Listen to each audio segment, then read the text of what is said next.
podcast Kopersi Ilmu Keolahragaan Universitas Muhammadiyah Gorontalo. Di sini kami kedatangan narasumber seorang pelatih tapak suci dan seorang pengurus tapak suci yang ada di Provinsi Gorontalo. Sebelum itu saya ingin tanya di Pak profil yang nama dan asal dari mana dan profesi Bapak sekarang sebagai apa? Sebelumnya saya hormat dulu ya. Assalamualaikum warahmatullahi wabarakatuh. Hormat MC, perkenalkan nama saya Ahmad Cahyo Jidani, SPD, keseharian guru olahraga di SMP Negeri 1 Gorontalo. Dan untuk sebagai kapasitas di dalam organisasi pengurus Provinsi Gorontalo adalah anggota lembaga pelatih. Dan di Tapak Suci, alhamdulillah untuk sekarang ini saya diamanahkan sebagai pimpinan wilayah Tapak Suci Provinsi Gorontalo yang sampai dengan hari ini. Untuk keseharian sebagai pelatih, alhamdulillah diamanahkan sebagai pelatih PPLB Provinsi Gorontalo. Saya mau bertanya tentang di Tapak Suci Pak. Kapan Tapak Suci itu berdiri Pak? Tapak Suci ini cikal bakalnya ini sebenarnya berasal dari Pulau Jawa, tepatnya PPTS Pimpinan Tapak Suci sekarang berada di Yogyakarta. Itu dilahirkan pada tanggal 31 Juli 1963. Apa teknik-teknik Tapak Suci Pak? Kita berbicara dulu terkait dengan pencaksilat secara umum. Pencaksilat secara umum itu, pencaksilat itu secara organisatoris itu berada di naungan IPSI, Ikatan Pencaksilat Indonesia. Di Ikatan Pencaksilat Indonesia itu merupakan anggotanya adalah perguruan-perguruan pencaksilat yang ada di seluruh Indonesia. Salah satunya adalah Tapak Suci. Cikal bakal berdirinya Ikatan Pencaksilat Indonesia itu ada namanya 10 perguruan historis. 10 perguruan historis ini adalah 10 perguruan yang mendirikan Ikatan Pencaksilat Indonesia. Dan 10-nya itu adalah perguruan Tapak Suci. Tingkatan sabuk Tapak Suci itu ada berapa tingkatan? Sebelum saya sambung ke tingkatan sabuk, tadi kalau tidak salah terkait teknik ya. Di Tapak Suci itu kita punya jurus-jurus Tapak Suci. Tapak Suci itu ada lebih identiknya itu dia mengarahnya ke nama-nama binatang. Jadi ada katak, ada jurus katak, ada jurus ikan terbang, ada jurus harimau, jurus naga, jurus raja wali, dan lain sebagainya. Jadi di Tapak Suci teman-teman ada beberapa teknik, ada juga ada jurus katak, jurus harimau, dan jurus ikan terbang, ada ikan terbang. Memang macam-macam. Kalau itu namanya jurus. Namanya jurus. Teknik ya. Namanya itu jurus. Itu ya, ada teknik jurus. Ada ikan terbang, ada harimau, ada raja wali, ada jurus naga, ada jurus naga. Itu namanya jurus. Oke, jadi Pak, tema kita pada hari ini perkembangan pencaksilat di Gorontalo. Jadi Pak, bagaimana perkembangan pencaksilat di Gorontalo dalam beberapa tahun terakhir ini? Kalau kita melihat perkembangan pencaksilat di Provinsi Gorontalo di beberapa tahun terakhir ini, kalau kita hitung kan ini pandemi, kan? Ada pandemi itu sekitar dari 2019 sampai 2022. Terkait dengan perkembangan pencaksilat yang ada di Gorontalo, alhamdulillah tidak kalah dengan provinsi yang lain. Hanya saja memang kemarin kami dipercayakan sebagai pelatih yang menangani tim prakualifikasi PON pencaksilat yang dilaksanakan di Solo. Yang alhamdulillah pada waktu itu kami dari posisi dewasa itu belum bisa melahirkan tiket untuk menuju ke PON. Akan tetapi secara perkembangan pencaksilat prestasi yang ada di Gorontalo itu kita fokusnya ke remaja. Remaja itu kita alhamdulillah prestasi. Yang pertama kita melaksanakan mengikuti Pekan Olahraga Pelajar Nasional. Itu alhamdulillah kita mendapatkan 2 medali perunggu. Itu sangat luar biasa. Dan terakhir kami berangkat di kejuaraan nasional antar PPLP, PPLPD dan SKOS Indonesia. Itu kami membawa 10 orang atlet dan hasil terakhir adalah 2 medali perak dan 2 medali perunggu. Jadi perkembangan pencaksilat di Gorontalo itu sudah berkembang sangat luas juga. Kemarin pencaksilat di Gorontalo sudah mendapatkan 2 medali perak dan 2 medali perunggu. Apakah ada inovasi atau perubahan signifikan dalam dunia pencaksilat di Gorontalo yang patut dicatat? Untuk perubahan yang signifikan terkait olahraga pencaksilat sebelum kita masuk ke Gorontalo, tapi pada umumnya posisi perubahan itu dalam pencaksilat adalah adanya perubahan aturan.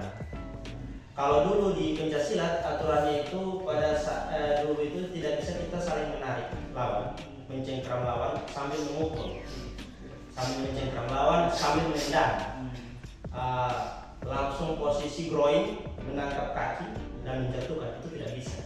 Di aturan baru sekarang itu bisa. Ya, sehingga ada aturan-aturan yang baru yang memang harus perlu disosialisasikan bersama, baik di secara internal perguruan-perguruan yang ada maupun di Provinsi Gorontalo. Itu yang signifikannya itu perubahan peraturan.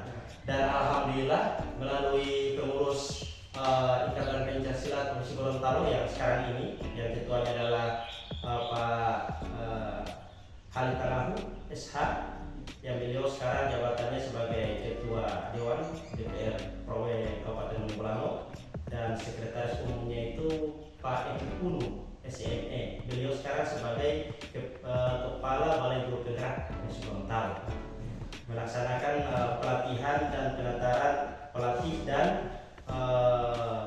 wasit juri yang namanya upgrading aturan baru itu yang saya sampaikan tadi. Jadi di pencaksilat itu sudah ada perubahan dalam aturan dalam pencaksilat itu ada beberapa yang sudah berubah. Jadi siapa-siapa yang telah memberikan kontribusi besar terhadap pengembangan pencaksilat di Gorontalo? Pada hakikatnya kontribusi terbesar yang ada khusus pencaksilat di Gorontalo adalah dari perguruan-perguruan pencaksilat yang ada di Provinsi Gorontalo. Salah satunya adalah perguruan tertua itu adalah perguruan luar sakti. Itu yang paling lama yang ada di Provinsi Gorontalo, merupakan perguruan yang lokal tapi tertua dan menciptakan berbagai atlet yang berprestasi. Selain luar sakti yang alhamdulillah luar sakti itu sekarang mereka punya pelatih yang levelnya pelatih nasional tingkat madya. Beliau adalah pelatih kepala saya di BPLP Provinsi Gorontalo, Coach Dedi Puno, yang dibantu oleh Coach Bobby, pelatih nasional tingkat muda. Jadi pada hakikatnya yang membantu berperan itu adalah seluruh perguruan-perguruan pencaksilat yang ada di Provinsi Gorontalo. Yang telah memberikan kontribusi terhadap ini semua perguruan pencaksilat yang ada di Gorontalo. Selain itu, hal itu akan terwujud juga dengan adanya kepengurusan yang aktif. Alhamdulillah sampai dengan sekarang ini kepengurusan IPSI provinsi maupun kabupaten kota itu semua aktif, jalan, sehingga roda organisasinya jalan, dari segi olahraga prestasi dan olahraga pendidikannya pun jalan. Bagaimana peran komunitas pencaksilat dalam memajukan olahraga ini di daerah Gorontalo? Peran komunitas. Jadi kalau komunitas yang dimaksud itu adalah komunitas itu kembali ke perguruan. Perguruan itu alhamdulillah sampai dengan sekarang ini berlomba-lomba untuk bagaimana bersaing sehat. Salah satunya adalah beberapa perguruan yang ada di Gorontalo, mereka melaksanakan kegiatan-kegiatan event. Contohnya kami Tapak Suci alhamdulillah di 2 bulan terakhir melaksanakan kejuaraan wilayah Tapak Suci yang kita selenggarakan di SMP Negeri 1 Batuda, yang diselenggarakan dengan beberapa kegiatan sekolah. Jadi kita laksanakan di sana dengan jumlah peserta itu sekitar 300 orang lebih, dan alhamdulillah ada utusan dari Universitas Muhammadiyah Gorontalo. Kalau tidak salah mereka mendaftar 15 orang, hasilnya kalau tidak salah 5 medali emas, 5 perak, 5 perunggu. Jadi luar biasa. Siapa yang ketua PKM-nya? Si Galang. Ya. Apakah ada event atau kompetisi pencaksilat yang menjadi sorotan di Gorontalo? Kompetisi yang jadi sorotan dari segi positif atau dari segi positif ya? Dari segi positif untuk Gorontalo ini termasuk salah satu sering melaksanakan event. Eventnya baik event secara perguruannya jalan, setiap tahunnya ada juga event open turnamen yang kemarin pun Universitas Muhammadiyah Gorontalo itu pernah menjadi tuan rumah event pencaksilat yang open turnamen besar loh. Pertama Unggul Cup pertama dilaksanakan di Universitas Muhammadiyah Gorontalo, itu pesertanya hanya sekitar hampir 400 orang, dan yang terakhir itu dilaksanakan di 2020 kalau tidak salah Rektor Unggul Cup 2 yang jumlah pesertanya itu ada sekitar 700 orang lebih, dan pada saat itu masa pandemi ditambah lagi dengan adanya pemilihan Bupati Kabupaten Gorontalo kan, ditambah dengan ada suksesi juga pergantian Rektor Universitas Muhammadiyah Gorontalo. Tetapi pada hakikatnya dengan adanya kegiatan yang saya sampaikan tadi tidak menyurutkan semangat dari termasuk Pak Rektor, termasuk pihak Universitas Muhammadiyah Gorontalo untuk menyelenggarakan kegiatan tersebut, dan alhamdulillah sukses. Kegiatannya sukses. Bagaimana dukungan pemerintah dan masyarakat terhadap pencaksilat di Gorontalo? Pada hakikatnya dukungan pemerintah terhadap pencaksilat sampai dengan sekarang alhamdulillah bagus. Kalau saya termasuk di lembaga pembinaan prestasi IPSI Kota Gorontalo, itu sangat mendukung adanya pencaksilat dari segi baik dari segi perlengkapannya, peralatannya maupun dari segi finansial.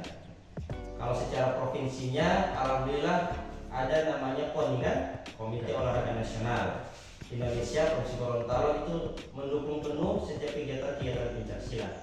Tetapi pada hakikatnya terkait dukungan ini kita pun minta support kepada beberapa stockholder yang nanti yang berperan terhadap peningkatan olahraga khususnya pencaksilat.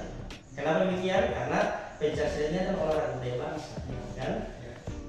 Jadi pertanyaannya, kenapa olahraga budaya bangsa?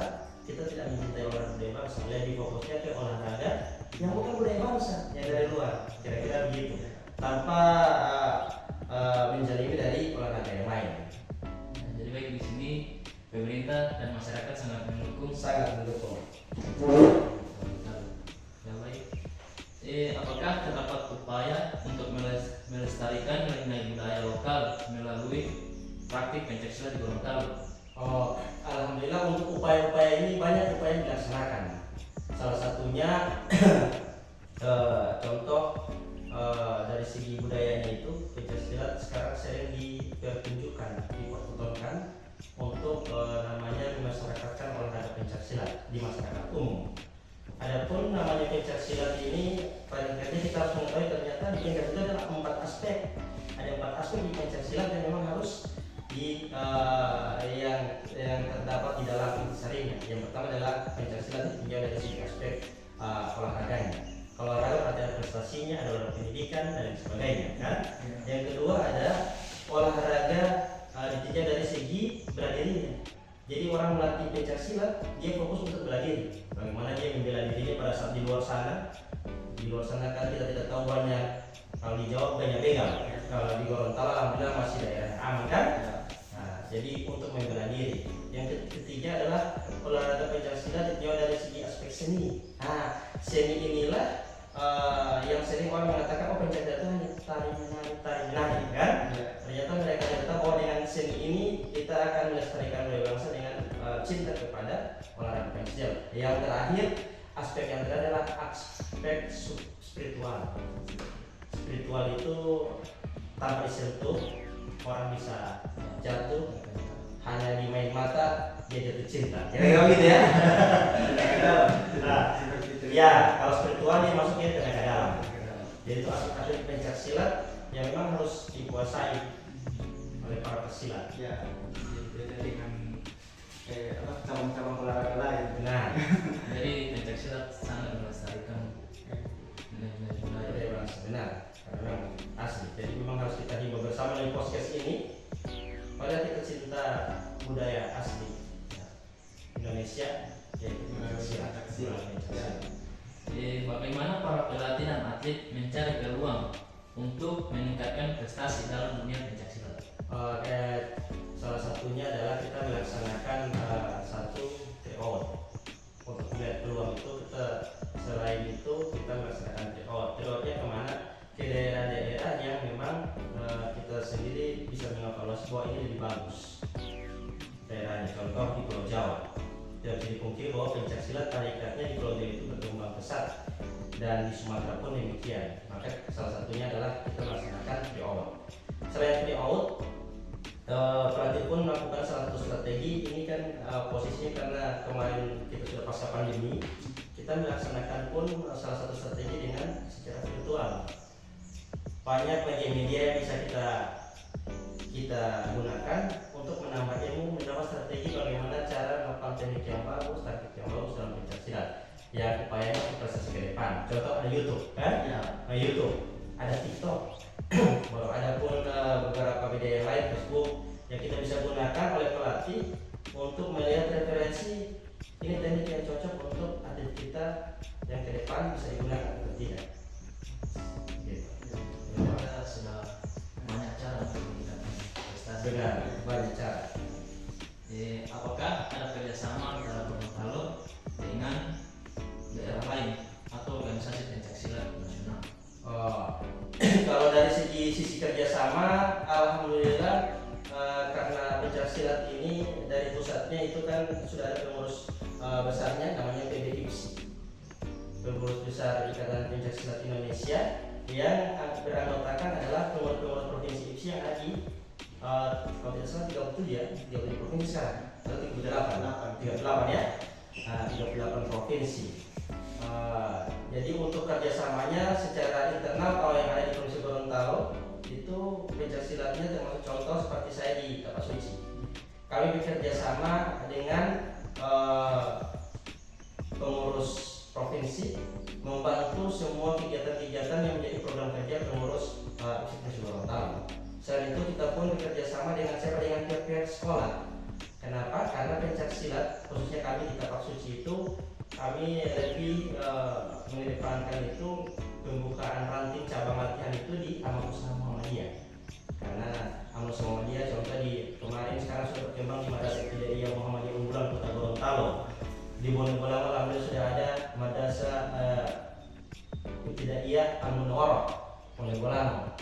Ada Sanawiyah Muhammadiyah. Nah, kita kerjasama dengan Amal Usaha Muhammadiyah. Selain itu, Kapasuci pun di Provinsi Gorontalo kita berkembangnya di mana? Di sekolah-sekolah umum paling banyak. Contoh yang terlama itu di SMK Negeri 1 Gorontalo, yang sekarang yang pelatih utamanya itu adalah pendekar kami, pendekar muda Pak Kak Irwan Husain, pendekar muda. Ternyata sudah banyak ya kerjasama Banyak. daerah-daerah lainnya. Termasuk dengan Unggul ini luar biasa kerjasama yang Unggul. Salah satu universitas yang UKM Kapasuci ada itu hanya di Amal Usaha Muhammadiyah yang ada di perguruan tinggi. Salah satunya di Unggul, UKM Kapasuci Salah satunya. Iya. Jadi semua universitas Muhammadiyah yang ada di seluruh Indonesia itu UKM berdiri sendiri, UKM Kapasucinya. Ini luar biasa. Kalau di universitas yang negeri dia digabung jadi UKM bela diri. Jadi semua bela diri tergabung di UKM tersebut. Baru ada juga namanya UKM olahraga. Kemungkinan di Unggul pun ada UKM olahraga, tapi secara umumnya olahraganya semua di situ, mau pencaksilat kan. Tapi yang luar biasanya itu kami termasuk dari pimpinan wilayah terprovinsi sangat bangga karena termasuknya adalah merupakan organisasi di bawah naungan Ortom Muhammadiyah Perserikatan, yang dimana setiap amal usaha Muhammadiyah baik Madrasah Ibtidaiyah, Sanawiyah, MA-nya termasuk oleh perguruan tingginya itu ada UKM Kapasuci. Luar biasa. Luar biasa. Jadi bagaimana pencaksilat di Gorontalo beradaptasi dengan perkembangan zaman dan teknologi dalam promosi dan pelatihan. Nah, itu yang saya sampaikan tadi di awal. Bagaimana untuk perkembangan zaman dan promosi. Salah satunya dengan posisi pada saat latihan-latihan kita sering mempost juga di media massa, termasuk di media sosial, di medsos, bentuk-bentuk latihan. Hari ini kita latihan apa loh? Latihan fisik. Besok bulan depan kita latihan apa? Kita latihan teknik, latihan taktik. Itu salah satu promosi yang ada di pencaksilat. Kalau kita di Kapasuci promosinya adalah kita sering melaksanakan kegiatan-kegiatan bukan hanya pelatihan Kapasucinya. Kita kita pun melaksanakan ada namanya bakti sosial, bersih-bersih di musola, bersih-bersih di masjid. Bahwa selain itu kita pun melaksanakan ada namanya ujian kenaikan sabuk, UKT ya, ujian kenaikan tingkat kalau itu suci. Itu kita laksanakan biasanya kita pindah-pindah, bisa di Kabupaten Gorontalo, Ponegoro, Kota Gorontalo. Terakhir kita laksanakan di Kabupaten Ponegoro. Jadi UKT-nya itu promosinya selain kita laksanakan ujian kenaikan tingkatnya di situ, salah satu promosi baru selanjutnya kita sholat berjamaah dengan masyarakat yang ada. Sholatnya tidak menggunakan pakaian terlalu suci, salah satu promosi, sehingga masyarakat yang ada dan sholat bersama-sama dengan kita, mereka bertanya, apa ini yang merah di school ini? Gitu kan? Bahwa tiba-tiba ada logo matahari di dada mereka. Dengan salah satu mereka bertanya, salah satu promosi, dan oh ternyata ini perguruan Tarok Suci Putra Muhammadiyah di bawah naungan Ortom Perserikatan Muhammadiyah. Dan itu menjadi kebanggaan kami secara pribadi karena memang Ortom Muhammadiyah ini termasuk salah satu ortom yang luar biasa yang ada di Indonesia. Jadi sudah tidak terasa sudah di penghujung acara. Jadi teman-teman, perkembangan pencak silat yang ada di Provinsi Gorontalo ini sudah berkembang sangat luas. Sudah disampaikan tadi oleh Pak Rohman Dani bahwa pencak silat yang ada di Provinsi Gorontalo ini sudah berkembang sangat luas, sudah sampai di daerah-daerah lain. Kemarin Gorontalo sempat juara Di Kejurnas PPLP, mendapatkan 2 perak, 2 perunggu.